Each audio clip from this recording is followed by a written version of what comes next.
Bonjour à tous, ici Manga Anime Fan. On se retrouve aujourd'hui pour la nouvelle manga lecture, comme à tous les samedis.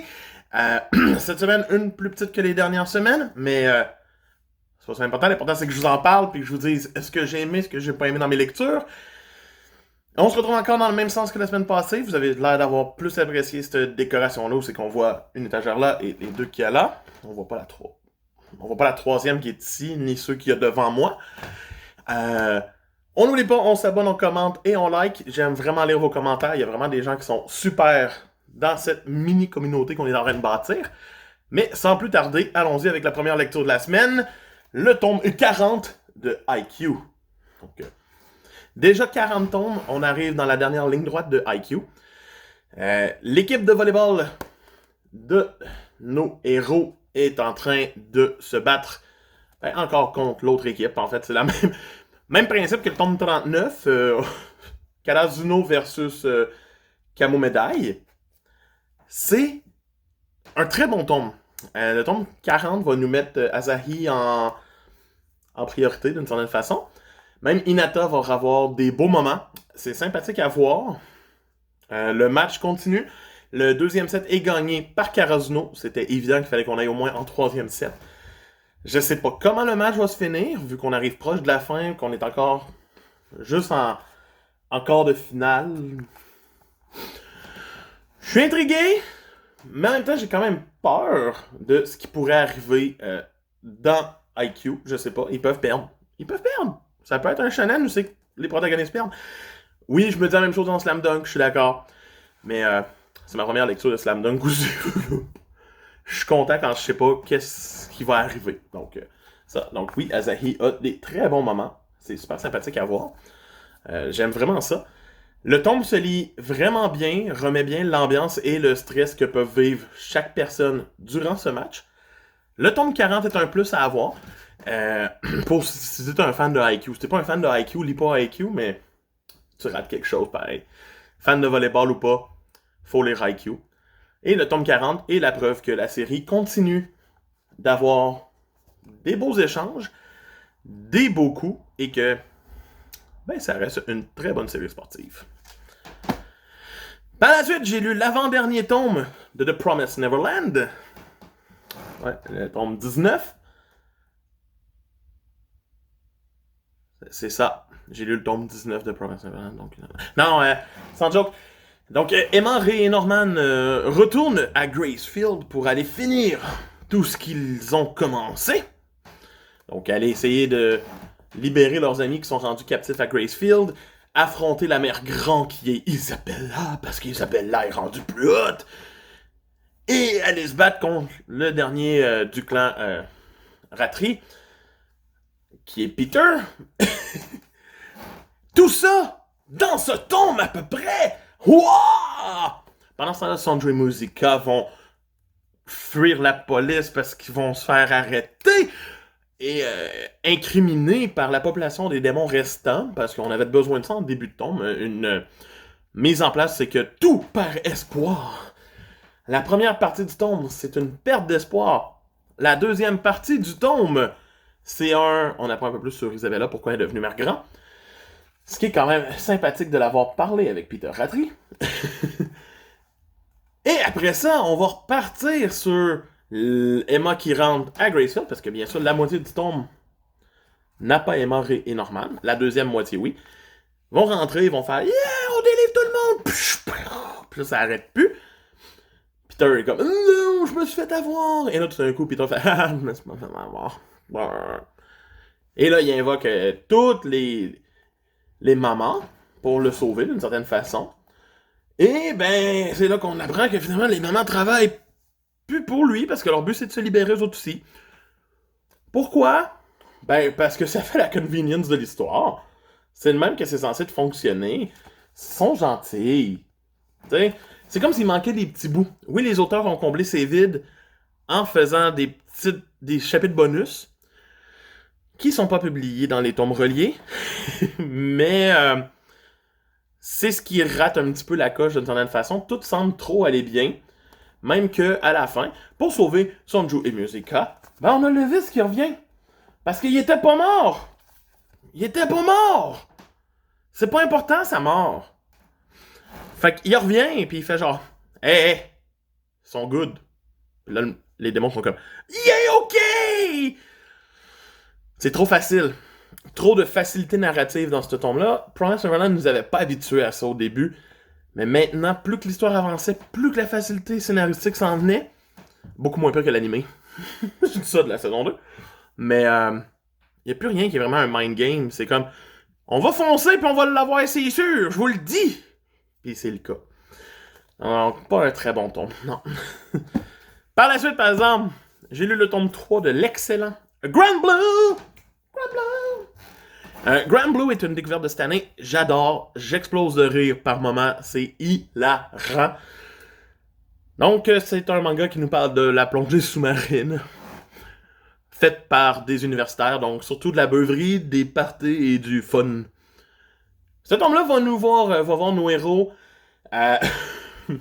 aller à une blind date. Donc, Kitara Iori et Koei vont aller à une blind date avec l'aide de leur nouvelle amie qui est Aina Yoshiwara, qu'on voit sur la cover. Et que si vous vous souvenez pas c'est qui, ben, c'est elle! Elle est plus cute de même qu'avec du maquillage à la tonne. Donc, on va avoir encore une fois 4 chapitres. On va avoir le chapitre des blind dates, de la mise en place des blind dates. Le chapitre des blind dates, c'est que tes filles vont toutes arriver ultra maquillées pour rire.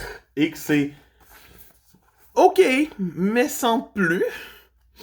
J'ai ri un petit peu, mais pas tant. Mais après ces chapitres-là, ça l'a enchaîné. J'ai pas eu d'allure. On a eu un vrai chapitre de plongée où Yori doit apprendre les signes de plongée. C'est super drôle. J'ai ri comme j'avais pas ri depuis un petit moment en lisant un manga. On va voir de la plongée, ça fait du bien. On tombe 3 de voir de la plongée. Et on va finir ça sur un match de tennis contre le club de tennis pour gagner de l'argent pour partir en voyage. Donc, c'est hilarant encore une fois. Le match de tennis est très bien joué. Même le chapitre bonus à la fin du tome est sympathique. Grand Blue chez Meian est une perle que les gens devraient acheter, lire. Oui, si t'es pas fan de peut-être la comédie de boisson, lis pas Grand Blue. Mais ça reste tellement plus et les personnages sont drôles et moi j'ai pas de problème avec ça. Donc Grand Blue tome 3, un très bon tome. Par la suite, j'ai encore été surpris. Oui, encore. Par le tome 29 de Détective Conan. Je pense encore une fois me dire ah non, mais c'est Detective Conan, ça avance pas, ça progresse pas, c'est des intrigues plates, je sais tout ce qui arrive. Ben, pas dans ce tome-là encore. Donc, on poursuit l'enquête du tome 28 avec les filles. Et la solution, oui, le meurtrier, dès que je l'ai vu, j'ai fait, c'est lui. Mais la raison pour laquelle il tue, et qui va même s'en prendre à Sonoko, est vraiment plus intelligente que je pensais. Et c'est quand même assez intéressant. J'aime ça. Par la suite, on va rencontrer, encore une fois, la meilleure partie du tome. Les hommes en noir sont là. Et on va rencontrer, bien sûr, que la prof d'anglais de l'école de Ran, ben, c'est une des hommes en noir. Et elle va faire partie du prochain arc, qui est dans un attentat dans un autobus, d'une certaine façon. Elle va être là, avec un autre collègue, le docteur. Et c'est là qu'on va voir toute une belle mise en place. Elle va aider tout. Conan va montrer si c'est virtuose, qu'il est virtuose. Mais c'est la petite... J'oublie tellement les noms, il y a trop de noms. Trop de noms dans Conan, vu qu'à chaque arc, on a des nouveaux noms. C'est... je vais trouver éventuellement et vous le dire. Mais c'est la petite... ici, qui est pas une petite, parce que c'est une femme qui est devenue dans un corner, qui est comme... Il y a quelqu'un des hommes en noir dans cet autobus. Je le sais, je le sens, je dois me cacher. Et oui, il y avait quelqu'un, c'est intéressant. Après ça, on va avoir un autre arc quand même assez intéressant sur un chien.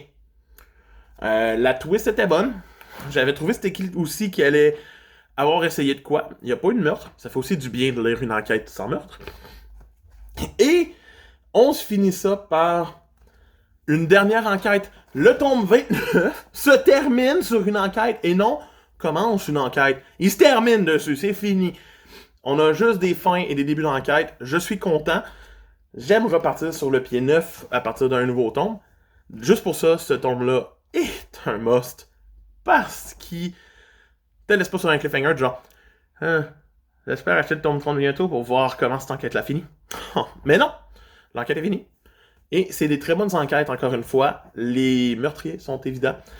Mais les techniques employées, c'est là que ça brille.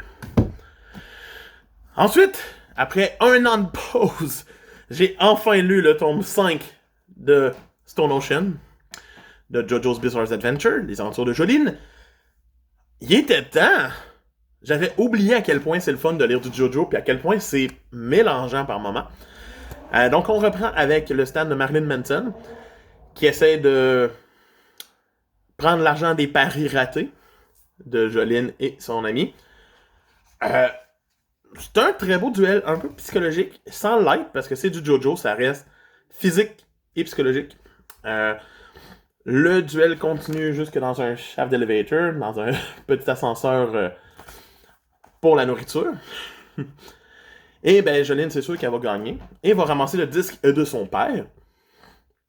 Ce qui va mettre en phase la deuxième et dernière partie du tome, qui prend tout ça pour l'instant. Qui va être le plan Savage Garden, où c'est que Jolyne doit se rendre dans le jardin intérieur, mais elle va se faire intercepter par Jumping Jack Flash. Tout dans le fun d'avoir des noms de tunes pis tout. Et va être aidé de Weather Report dans cette partie-là. Weather Report qu'on voit là, contrôle la température et la météo. C'est un combat assez intéressant, vraiment digne. Jumping Jack Flash, dans le fond, il enlève la gravité. Puis, ben, Weather utilise la météo. Fait c'est ingénieux comme type de combat. C'est mélangeant parce que tout vole, leur sang s'échappe de leur corps. À un moment donné, tu finis par te dire, je sais plus trop ce qui arrive. Ils sont rendus dans des combinaisons spatiales en nuages. Puis, c'est pas clair. Mais c'est ça du JoJo. C'est super le fun. C'est brouillon un petit peu. Puis c'est en animé que ça brille un petit peu plus. Mais j'adore autant lire JoJo maintenant que j'aimais quand j'ai commencé la série il y a peut-être 4 ans, 5 ans. Et j'ai hâte de continuer. J'ai commandé le tome 6. J'attends juste qu'il arrive à ma librairie. Donc, bien hâte de continuer. Et pour finir la semaine, vous l'avez vu dans mon unboxing il y a 2 jours. C'est le tome 8 de Shaman King Star Edition chez Kana. Le tome que j'attendais le plus, le tome 15 étant un de mes préférés, le tome 16 aussi. J'avais hâte de relire ces 2 tomes-là et ben ça déçoit pas tant. C'est sympathique encore à lire. Dans le fond, la première partie du tome va s'axer sur le combat Fumbori Hansen contre les Icemen. Et donc, on va voir tous les nouveaux Oversoul. Celui-là de Yo est juste incroyable. C'est une épée géante. C'était resté mon rêve. J'aimais ça faire genre quand j'étais j'ai une épée géante. Pfff. C'est cool. Mais ça battra jamais ce que je ressens quand je vois le nouvel Oversoul de Faust. Qui est comme Yo! Je suis comme oh, c'est malade. J'aime ça. Et on voit aussi celui de Ryu. Mais je vais vous le laisser pour pas que vous spoilez. Donc, on a leur combat qui se finit comme ça, mais qui était une belle démonstration de pouvoir. Par la suite, la deuxième partie du tome, après le combat, c'est un combat avec Ao. Dans le fond, c'est Ao qui va battre une équipe des X-là. C'est dark! C'est tellement le fun! C'est tellement agréable de voir un Ao aller parler avec Ren pendant le combat de Yo. Après ça, de voir les X-là se faire démolir par Ao. J'ai hâte de voir ça dans l'animé. Et c'est vraiment cruel à quel point tout s'enchaîne bien pour Ao dans ce combat. Son design est juste malade. J'aime AO. Vraiment d'un amour fou. Je veux une figurine de AO éventuellement à un prix abordable. Et on apprend à la toute fin, bien sûr, que Yo et AO sont frères. Avec le petit flashback qui a été adapté dans l'épisode 1 de l'anime. 2021, dans le fond, de cette année. Et ben, c'est intéressant. J'ai hâte de relire le tome 17-18. J'ai un petit peu moins de souvenirs du tome 17-18 que je n'avais du 15-16 parce que je les ai lus et relus et relus. Sont maganés mes tomes 15 et 16, c'est sûr. J'ai hâte de donner à mon ami pour qu'il les découvre et me dise ce qu'il en pense. Mais une très bonne lecture. Et cette semaine, bien sûr, la lecture de la semaine, la belle surprise, ça a été Grand Blue. Grand Blue. Ok, lisez Grand Blue. Vous méritez de découvrir ça. Donc, c'était Manga Fan qui vous dit on n'oublie pas, on s'abonne, on like et on commente. J'aime ça, je vous fais des vidéos, je vous donne un petit peu plus de ma passion. Ça va me faire plaisir de continuer, puis ça me fait plaisir de vous parler en commentaire. Donc, j'ai hâte de voir la prochaine Star Edition qui s'en vient, qui a plus de date d'annoncer malheureusement par Kana, mais qui est celle de Yu Yu Hakusho. J'ai vraiment hâte de reposséder une nouvelle édition de Yu Yu Hakusho. Parce que cette édition-là, pas si facile à lire des fois. Donc, on se revoit bientôt pour une autre vidéo. C'est Manga Fan qui vous dit à bientôt! Bye!